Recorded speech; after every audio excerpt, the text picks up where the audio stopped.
बिस्मिल्लाहिर्रहमानिर्रहीम। अस्सलामु अलैकुम वरहमतुल्लाहि वबरकातुहु। हुजूर नबी करीम सल्लल्लाहु अलैहि वसल्लम ने इरशाद फरमाया कि जिस इंसान को गमों ने घेर रखा हो उसे चाहिए कि वो इस्तग़फ़ार की कसरत करे और हर वक्त इसे पढ़ना अपने ऊपर लाज़म कर ले, क्योंकि इसकी बरकत से उसके तमाम गम दूर हो जाएंगे और वो अमन व सुकून की ज़िंदगी गुजारेगा।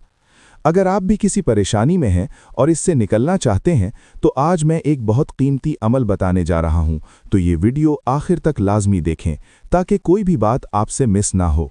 तो आइए परेशानी से निजात का हल जानते हैं। लेकिन आगे बढ़ने से पहले सवाब की नीयत से अल्लाह के नामों में कोई नाम ज़रूर कमेंट में लिखें। Dear viewers, welcome back to our channel, जहां हम इस्लाम की खूबसूरत तालीमात को अवाम के लिए बिल्कुल आम फहम अंदाज में पेश करते हैं। मोहतरम नाजरीन, आज कौन है जो तरह तरह के मसाइब व आलाम और रंजो गम में मुब्तला ना हो। हर इंसान अंदर ही अंदर किसी न किसी गम में मुब्तला है। कोई रिज़्क़ की तंगी का मारा है और टेंशन से रातों को नींद ही नहीं आती, सोचता रहता है कि कल का क्या होगा।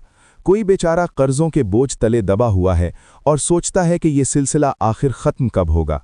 किसी को घरेलू परेशानियां हैं जो सुकून नहीं लेने देती। गर्ज आने वाला हर दिन एक नई मुसीबत लेकर आता है। और फिर कुछ लोग ऐसे भी हैं जो बाहर से हंसते मुस्कुराते नजर आते हैं, सब कुछ ठीक ठाक लगता है, मगर अंदर से वो बिल्कुल टूट चुके होते हैं, बस अपने दर्द को छुपाने की कोशिश कर रहे होते हैं। अब यहाँ इंसान ये सोचने पर मजबूर हो जाता है कि आखिर ये गम, दुख, परेशानियाँ, आजमाइशें, मुसीबतें आती क्यों हैं। तो देखें, असल मसला ये नहीं कि गम क्यों आते हैं, ये ज़िंदगी का हिस्सा हैं। असल समझने वाली बात यह है कि गम जब आ जाएं तब हम क्या करें। किसी मसले का हल अगर मालूम होना तो फिर बंदा बाआसानी मसले मसाइल से निकल सकता है।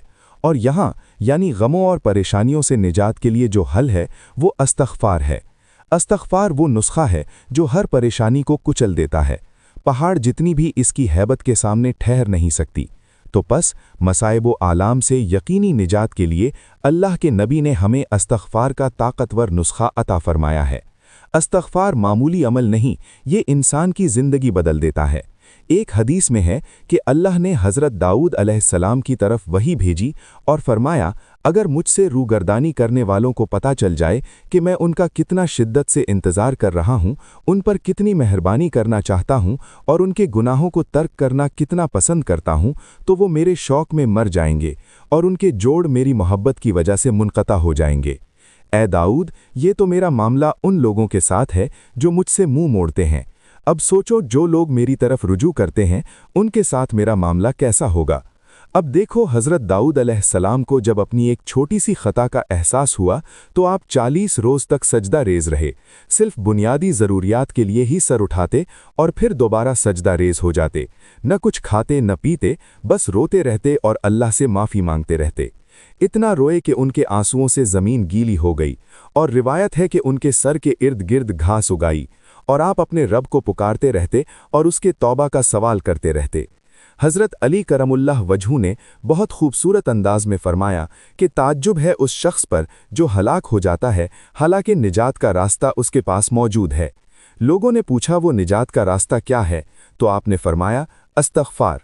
और आप फरमाया करते थे कि अल्लाह ताला उस बंदे को इस्तग़फ़ार की तौफ़ीक नहीं देता जिसे वो अज़ाब देना चाहता है। यानी अगर अल्लाह किसी को इस्तग़फ़ार की सआदत दे रहा है तो ये उसकी रहमत की निशानी और अज़ाब से बचाने का ज़रिया है।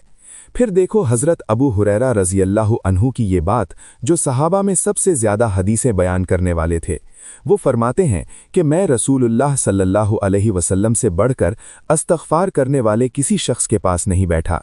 यानी मफ़हूम ये है कि मैं आज तक किसी ऐसे शख्स के पास नहीं बैठा जो रसूलुल्लाह सल्लल्लाहु अलैहि वसल्लम से बढ़कर इस्तग़फ़ार करने वाला हो। अब अंदाज़ा लगा लो कि इस्तग़फ़ार कितना अजीम है। हालांकि रसूलुल्लाह सल्लल्लाहु अलैहि वसल्लम तो मासूम थे, गुनाहों से पाको साफ थे, लेकिन इसके बावजूद तौबा व इस्तग़फ़ार का इस कदर एहतमाम फरमाते कि कसरत करते। ये क्यों? क्योंकि इस्तग़फ़ार हम समझते हैं कि सिर्फ नामे आमाल से गुनाह मिटाता है। हाँ, ये तो खासियत है ही, लेकिन इसके अलावा अल्लाह पाक के बेशुमार इनामात का हकदार भी बन जाता है जो अल्लाह ने तौबा इस्तग़फ़ार करने पर रखी हैं। अब अगर नबी सल्लल्लाहु अलैहि वसल्लम इतना इस्तग़फ़ार करते थे तो हम जैसे आम गुनाहगारों को तो इसे अपनी ज़िंदगी का मामूल बना लेना चाहिए।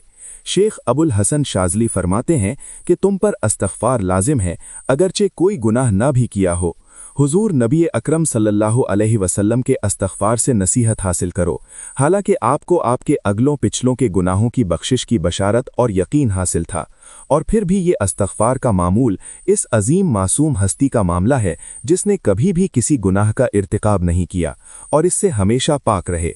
अब इस शख्स के मुताल्लिक क्या ख्याल है जो किसी वक्त भी ऐब और गुनाह के इम्कान से खाली नहीं, यानी उसे तो बहुत ज़्यादा इस्तग़फ़ार की ज़रूरत है। हज़रत क़ुतादा ने बयान फरमाया कि कुरान मजीद तुम्हें तुम्हारी बीमारी से भी आगाह करता है और तुम्हारे लिए दवा भी तजवीज़ करता है, तो तुम्हारी बीमारी तुम्हारे गुनाह हैं और तुम्हारी दवा कसरत इस्तग़फ़ार है। यानी कुरान हमें बताता है कि असल बीमारी गुनाह हैं जो नतीजे में लाजिमन परेशानियां, बीमारियां, तंगियां, तरह तरह की आफतें लाते हैं, और इसका इलाज बस इस्तग़फ़ार की कसरत है। ये बात मैं कई बार कर चुका हूं कि इस्तग़फ़ार करो, पहले नहीं करते थे तो अब से आदत बना लो, ज़्यादा ना सही तो इखलास के साथ बस 100 बार ही कर लो।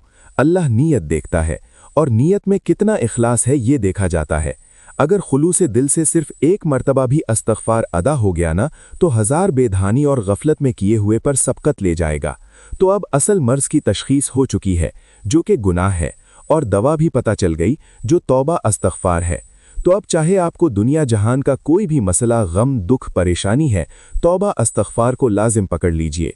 इंशाअल्लाह मसाइल ऐसे हल होती जाएंगे कि आप खुद पुकार उठेंगे कि अल्लाह ने मेरी ज़िंदगी बदल दी।